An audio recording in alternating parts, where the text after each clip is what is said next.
Mamoste Yahya Kamçı di nava kolanên dîrokiyên Sûrê de ber bi atölyeya xwe ya veçerxînê ve diçe. Mamosteyê Diyarbekirî bi awayeke xwebexş kelûpelên ku hatine avêtin kom dike û ji nû ve bikartîne. Yahya Kamçı bi kelûpelên ku li kolanan daye hev, amûrên ku di jiyana rojane de tên bikaranîn çê dike. Mamosteyê xwebexş dibêje ew bi vê yekê hem hişmendiya paqijiyê dide nîşan, hem jî dixwaze bide nîşan ku mirov dikarin bi kelûpelên derdora xwe tiştên nû jî biafirînin. Va tiştê ku em dibêjin navê wa çop ya zî zibil vana neçopin.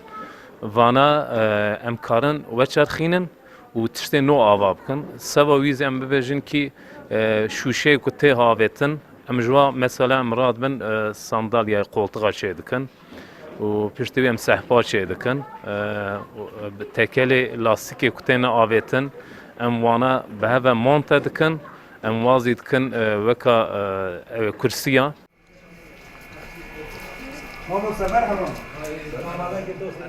Xebat û projeyên mamosteyê xwebexş Yahya Kamçı ji aliyê xelkê Sûrê ve jî bi erênî tê pêşwazî kirin û heta welatî jî car caran sûdê didin projeyê. Welatî dibêjin bi vê projeyê hem xweza û kolan tên parastin hem jî kolan digihîjin dîmeneke bedewtir. Evê alîkariya Yahya Xocê me alîkarîkî pir baş e.